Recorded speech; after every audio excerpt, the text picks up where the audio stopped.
everyone, and once again, welcome back to the Video Game Dungeon. I am Commander Olrox, and I have here with me today... Peppuccino. That's right, and today we are here to discuss the Final Fantasy 15 Press Conference 2016. Let's start off by talking about the arraignment of content that they are using to push this fucking game is amazing. Square-Enix, excellent fucking job. Multiple platforms that you're talking about ahead. Every platform, just about. Oh, damn near. I mean, damn near. The Blu-rays coming out. Well, a CGI film, rather. It can be on multiple platforms. CG film, anime. Yeah, an anime. The cell games, phone game. The cell phone game. Demos of multiple storyline games. Demos. Yeah. I had a tech demo, and now the Final Fantasy Platinum demo, which we actually have a video of that is a part of this. Download Dungeon for free. Crawl, episode 3, by the way.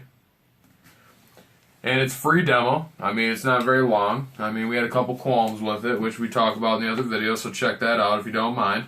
But what content should we talk about first here that involved?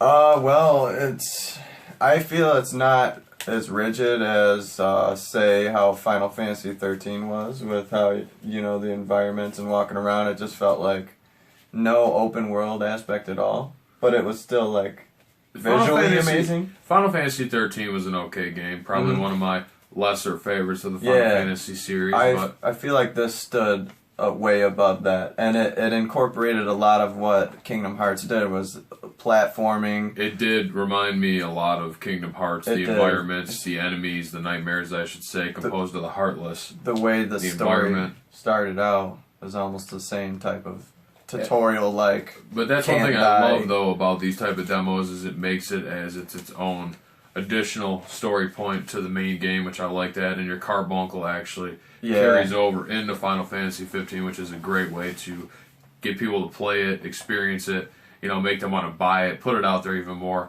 And the next content is the CG movie called Kingsglaive. They got some pretty notable people voice acting. You might know Sean Beanomere. Sean Beanomere. Oh, yeah. He's in there. And we also have, wait a minute, wait for it. Oh, by the way, Sean Bean is voicing King Regis. Yeah. Mm-hmm. Next we have Luna, who's being played by Leanne from Game of Thrones. Yeah, she's Queen Cersei. Cersei Lannister. Very evil bitch. She likes to fuck her brother. Oh, sorry. Spoiler alert. And also, not last but not least, we have... Oh. You know what? Who? I forgot already. You forgot? Yeah, the third person. Who was it? Yes, I'm actually trying to remember myself. The guy from Breaking Bad. Oh, yeah, Aaron Paul. Aaron Paul. Yeah, I think it was just so mind-blowing I already forgot. I'm in shock right now. We are Aaron in Paul shock. From Breaking Bad. A.K.A. Aaron Jesse, Paul. who's always like, bitch. Jesse, you bitch. He's always you saying were a bitch. rat. Spoiler alert. Sorry again, folks. Moving along. They're taking the minigame from Final Fantasy 15 and giving it to you on your cell phone. Coming before the game, which releases September 30th of 2016. Are you going to get that? The cell phone game? Mm-hmm. Oh, yeah. Especially if it has interactivity with the actual game, which I love, by the way. Yeah, I've mentioned it like 19 fucking times. But that'll be awesome. I can't stress it enough. Playing on the go and then it adding to the game experience. Yeah, the game at home. Like you'll boot back up once you get back home, and you got the extra gil from the minigame you played while you're on the road. And it seamlessly loads into your game. Yes, that would be quite amazing. Flawless. And then we have the Anime Brotherhood, which is the backstory to the main protagonist from Final Fantasy 15.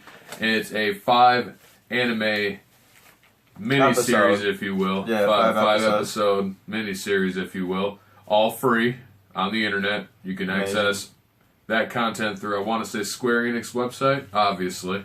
Episode 1 is the only one up now. Obviously, they're going to release them as they come up to the release of the game. But like I said, Square-Enix, hell of a job with pushing this game.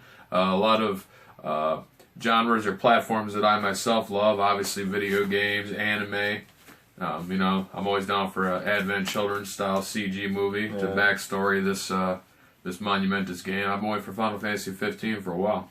Yeah, it's like, did they put the remake of 7 on the back burner for this? They probably have 2 separate teams working on it, honestly. Yeah, they probably do. Even though the combat looks quite similar, but very similar. I'm not sure if the platforming will be the same in 7. Like where you're actually like jumping up ledges, you can fall down, you know, big cliff areas. More interactivity really with the environment, so to speak. I like that though. I like how in the beginning of the Platinum Demo you started off as the child in the dream, and it was just weird, and you had those little access points to get to different areas. And they morph. You can morph into that animal. Morph into the fucking tiger, giraffe, deer, beast. Yeah, deer beast. That's kind of cool. Deer beast. And the gameplay when we captured it wasn't that long where we got to be him because unfortunately we had to go through a door to progress. Into the demo.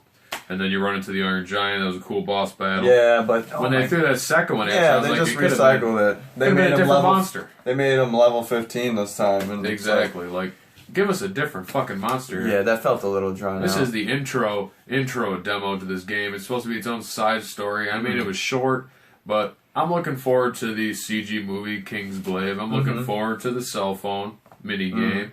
I'm looking forward to the anime. I mean, quite honestly. I think this game was also just probably a big showcase for the visuals coming up and the graphics. It looks amazing. And the environment. The story hopefully is going to be amazing. Yeah. That's what I'm waiting on. There's a lot of variety in the areas that pitch you in. You know. That's true. And that's what I like. Gives you options, variety. Plenty of transitioning.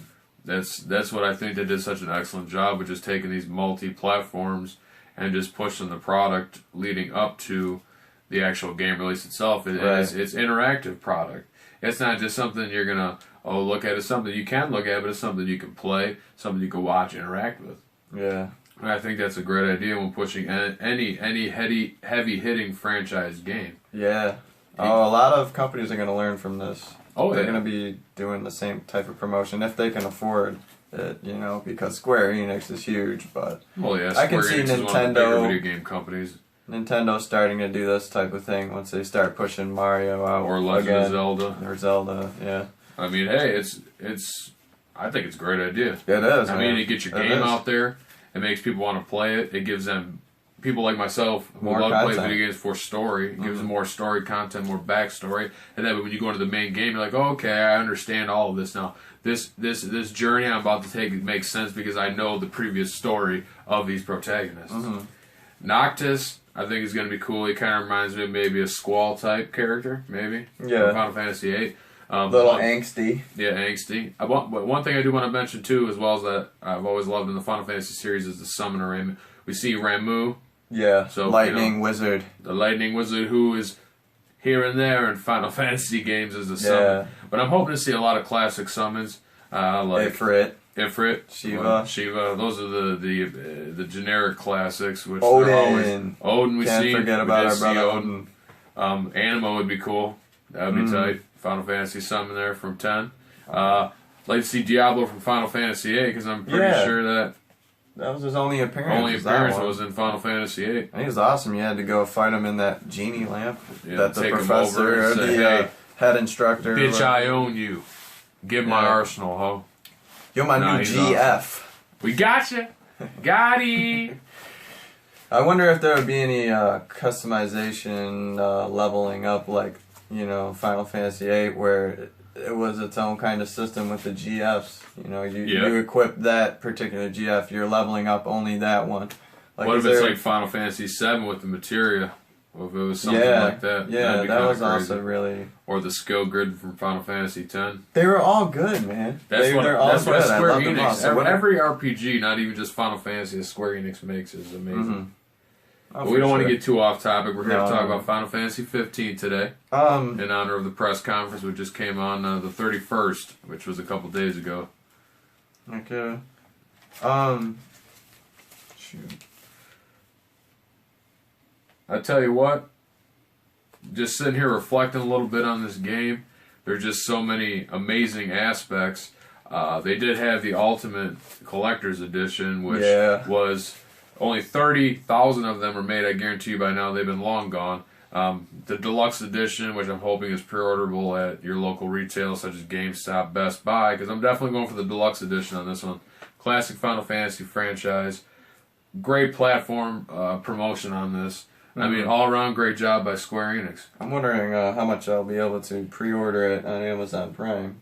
Hey. Maybe get that second edition, not that Ultimate Collector's Edition. That's gone. I guarantee you that. There's only 30,000. Right. That's out the door. That probably happened almost immediately. Amazon might have a decent price on the other Collector's Edition. And the fact that they do have that exclusive Audi car in there, which happens there is a surprise that was strange. about that was car. That was weird. Like, it was that weird. They're promoting like cars, but I can see where they got all the funding for. Hey, this is like big promotions. This is the big blockbuster movie equivalent in video game form. I mean, they're pushing it, and then I think they're pushing all the right places in my mind.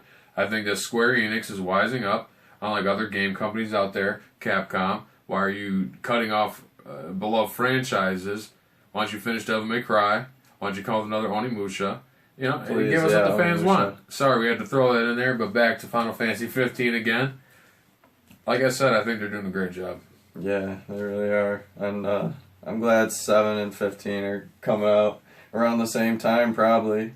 Exactly. I'm sure. Well, maybe 7 a little later, but... Oh, 7's probably going to come out within the... I'm gonna say a year after, within the year after Final Fantasy 15. Yeah, they got a time to releases like that. Because you figure once September hits... I kind of figured, because originally Final Fantasy 15 was supposed to come out in March, which I knew was not going to happen. I told Senpai_Mike, I said, hey, it ain't going to happen. Mm-hmm. We tried to have faith. It didn't happen, like I said, and I said holiday of 2016. And they made it to the point where it was just short of holiday 2016, just so it would be in that video game rush, so people would spend the money. Yeah, before that other rush, where they have to choose, this game or this game. Exactly, and there's always, for whatever reason it is, usually there's always a video game drop during the summer. Mm-hmm. Obviously, because they want to release their titles during the holiday when people are ready to drop the cash for their loved ones, their kids, and whatever the case may be. But hey, it's a smart move on their end, Definitely. But at least they're giving us content in the meantime to interact with the game, and I love that. Definitely. The transportation and not the demo. We say still have chocobos. They didn't. I was fucking pissed. You whistle and like Epona from Legend of Zelda. Yep. Sure enough, your chocobo comes up. Epona. Chocobo, classic element to Final Fantasy as well. I wonder if there'll be a treasure hunting game like in Final Fantasy IX, where you find those treasures all over the world. I wish they would add a card game though, like Final Fantasy 8 and 9. They need to do that. You guys need to do that again, please. The new mini game kind of reminds me almost like pinball, sort of. Yeah. It looked fun. I want to play it. Yeah. It looked. I don't know if I'll spend hours.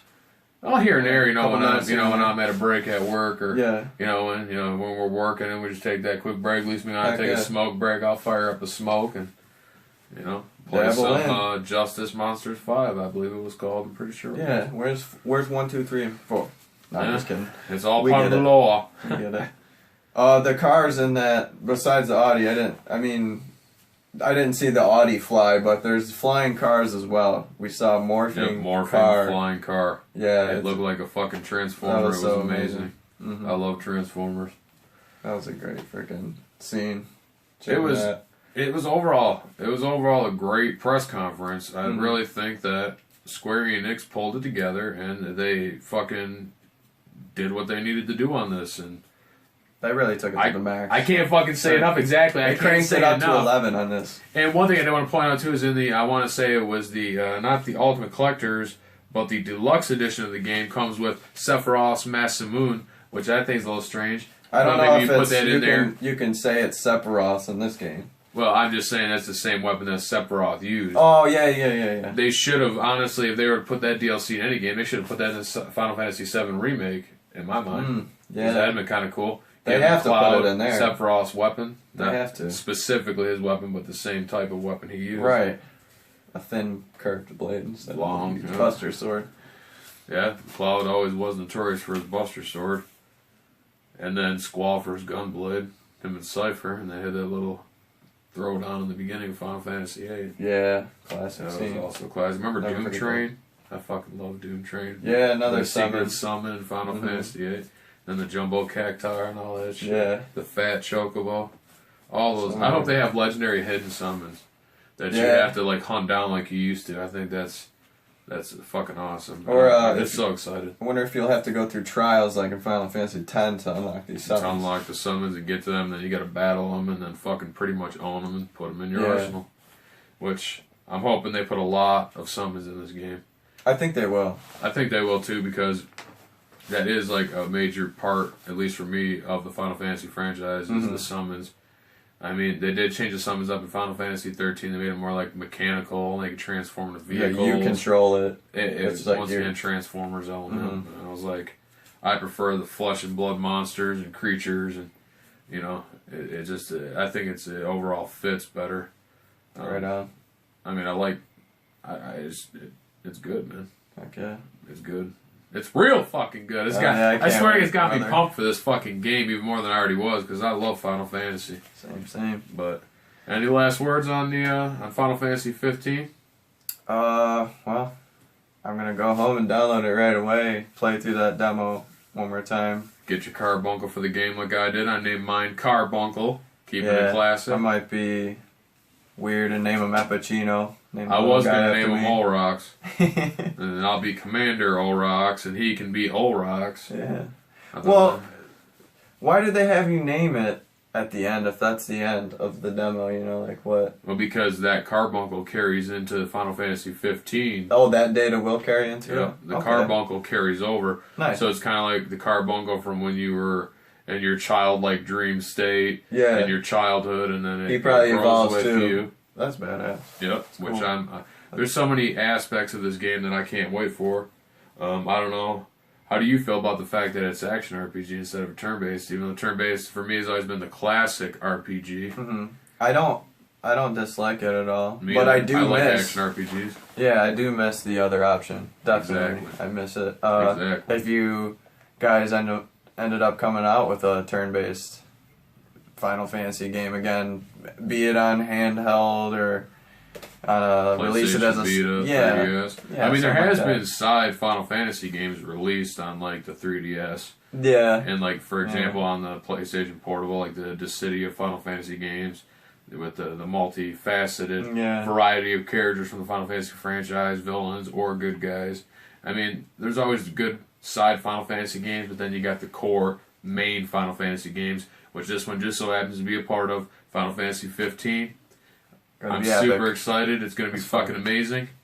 Any last words on Final Fantasy 15? Nope, that's it for me. Our final word. That's it for me. Thanks so much for watching, guys. Please like, comment, subscribe. We love you here. Just like we said, subscribe, like. See you next time in the Video Game Dungeon.